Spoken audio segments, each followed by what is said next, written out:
نو اصلي چې کم آیت مبارک می وایي په ابتدا کې آیت مبارک الہ العالمین دا فرمایلی و چې هر مخلوق چې دی هر مخلوق هغه د مرګ څخه نه کوي هر مخلوق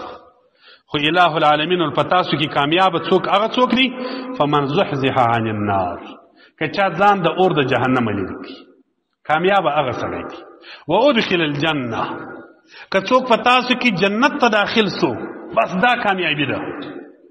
چې د آخرت د عذاب دې ځان خلاص کی جنت ته دې ځان برابر کی دا کامیابی ده وما الحیات الدنیا الا متاع الغرور الله جل جلاله د دنیا ژوند دی او د دوکې اسباب دي خطابات سم هیڅ نه دي هیڅ نه دي یو لاټري ده د دنیا ژوند یو دوکه ده د دنیا ژوند خوب دی ویني خوب کې ویني بنگاله لري په خوب کې ویني بازار دی په خوب کې ویني موټران لري چراویش ولې هیڅ نشته د دنیا دغه ژوند دی چې څه لري یو مرګ درته ګوري یو مرګ شه دا دې نه معلومه چې نن که سبا که پنځمه ورځ کله سمه ورځ پر څه حال په کم ځای کې چې دا یوه پلاسترګې در پټې کړلې چې څه دنیا ده دا پاته ده که د موټر دی تا به هلته خاوري اډونه خاوري سوي وي بدن به دې چنجان کړي وي که د عمل نه وشه خو پر موټر به دې بل څوک مزې کړي که د کور دی ستا به بدن چنجان کړي وي خو په بنګله کې دې به پردي خلک بدېږي که د دنیا د ته به هلته په قبر کې عذاب څه کې خلک به پر ناروا دلته درته استعمالوي دا ټول الہ العالمین وایي د دوکې سامان دی دنیا مو هسې دوکه کوي کامیابي دا ده چې د آخرت خواته توجه وکړه ستا کامیابي دا ده چې تا ته مرګ په داسې حال کې راسي چې ته د الہ العالمین سره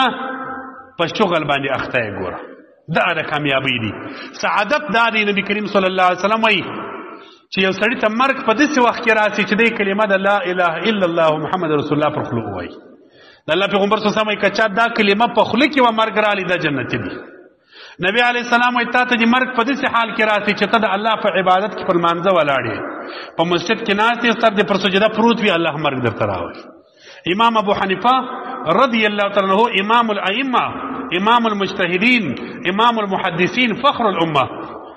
امام سا مبارک هغه مبارک په جیل کې په داسې حال کې وفات شوی دی چې سر پر سجده او پروت الله الہ العالمین روح ځینې واخلي تا ته دې په داسې حال کې مرګ راسي چې ستا په خوله روژه الله روح درڅخه واخلي رسول الله صلی الله علیه وسلم وایي که دې په خوله روژه و روح درڅه واخیستل سو پر تا د دوزخ بوی حرام دی جنت ته به ځې تا ته دې په داسې حال کې مرګ راسي ته چې ته د الله د دشمن سره په مقابله باندې اخته وې مرګ دې درته راسي په سنګر کې دې مرګ درته راسي په جهاد کې دې مرګ درته راسي د شهادت مرګ درته راسي تا ته دې په داسې حال کې مرګ راسي چې ته په علم اخته یې مرګ درته راسي دا ستا د نیکبختي علائم دي ګوره امام رازی رحمه الله روایت نقل کی نبی علیہ السلام ته یو صحابي نبی علیہ السلام سره صحابه ناستی حضرت اسرائیل علیہ السلام رالی و یا رسول الله د فلانکی صحابي چې ستا سره ناستی یو ساعت وخت پاته دی بلای وجنم مبارک علیہ السلام صحابي ته یو ساعت وخت پاته دی د مازګر د لمانځه ورسته سره ناستی در ماښام د لمانځه مخکې نبی علیہ السلام استا روح کیږي دا څومره قدر بد आवाज چې پر سړی باندې وسی د مرګ خو انسان هغه یا رسول الله څه وکم اوس عمل را ورته یو ساعت مې دی په څه وخت په څه حال کې چې ما ته مرګ راسي نبی علیه الصلاة والسلام مبارک وی علم شروع طالبي شروع که تعلیم شروع که تعلم شروع که چې تا ته د الہ العالمین د خوا مرګ راځي ته د الله په دین کې مشغوله یې امام رازی رحمه الله وی که در علم افضل شی وای رسول الله صلی الله علیه وسلم به هغه ورته ښولی وی ګوره بهترین شی دا دی په داسې حال کې د مرګ درته راسي چې ته یا زده کړه د علم کوې یا بل ته ښوونه د علم کوې دا د ټولو بهترین شی دی نو الله جل جلاله دې زموږ سره په داسې وخت کې مرګ راولي چې الہ راسه راځي یې پلا روژه ده بیا په روژه کې انسانان په داسې ګناهو په داسې نارواو په داسې حالاتو اختی نه یا به تا ته مرګ پر داسې حال باندې راځي چې پر چکه به ناستې یا به مرګ پر داسې حال باندې ته راځي چې په خوب باندې به بیده یې ګرده ورځ په خوب تېرېږي یا به مرګ پر داسې حال باندې ته راځي چې ته به په امام کې ناست یې ژره به خورې اوس پر داسې حال چې تا ته مرګ راسي بیا به ته الہ العالمین ته په کومه خوله جواب ورکړي ما درته وویل رسول الله صلی الله علیه وسلم خو د نیکبختي مرګ دغه بلل دي ګوره که خلاصو فارغاتو بله جمعه به زه د بدبختي مرګو علامې نبي علیه السلام ښوولي دي چې بدبخته مرګ د چا دی بیا به زه درته وښیم اوس د نیکبختي مرګ خدا دی رسول الله صلی الله علیه وسلم په دغه د دین په کار به اخته دی نو ته چې په یو ناروا اخته یې ته چې په یو ګناه اخته یې او د مرګ دی یو سکنټ یو منټ معلوم نه دی او درته راسي الله جل جلاله دې مو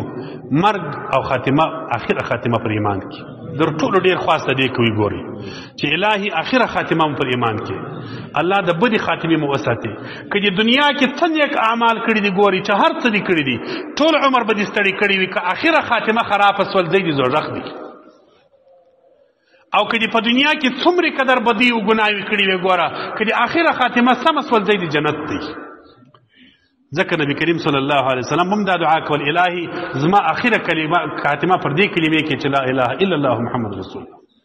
انما الاعمال بالخواتم چې څه دې کړي د نبی علیه السلام اخره خاتمه ته اعتبار دی مخکې دنیا ته نه اعتبار اخره خاتمه دې څه نبی علیه الصلاة والسلام مبارک فرمایي اخره خاتمه د دې څه معلومیږي چې د دنیا ژوند پر نیک لار روان و نو ستا اخره خاتمه اله العالمین درشه کوي خو بیا به هم د الله د فضل خواست کوي چې اله دې سره د ایمان ابوزي شه ما تاسو ته مخکې ویلي وګوره حضرت شیخ سیدنا و سید الاولیاء حضرت شیخ عبدالقادر جیلانی رضی الله تعالی عنہ پیران پیر صاحب مبارک غوث الاعظم دستگیر هغه مبارک فرمای مولا علی قاری مجدد المله مجدد الاحناف دا داسې عالم دی چې د ټول احناف سترګري هغه خپل کتاب کې خبر نقل کړی وای پیران پیر صاحب مبارک وای الہ العالمین دا وعده را سره کړی چې ستا مرید به بی ایمان در دنیا نه تیرو بس شاه غلام علي شاه دهلوي رحمه الله وای د اولیاء سره تعلق جوړ کی خاص کار وای د پیران پیر صاحب مبارک په طریقت کې به تعلق جوړوي دا لوی بشارت دی چې الله تعالی ته مرګ پر ایمان راوړي اله العالمین به دا دې دا نه معنا ګوره چې واستوازل پیران پیر صاحب مرید سلام بارچ منو ارڅ کول هغه به کوم چې مرګ پر ایمان ځي نه د پیران پیر صاحب مرید یې خو د پیران پیر صاحب ارشادات به منی داغه مبارک پر لار باندې بدځي اله العالمین به مرګ پر ایمان راوړي الله دې مدعو سره یوځي کې اللهم هل بلغت ما علیه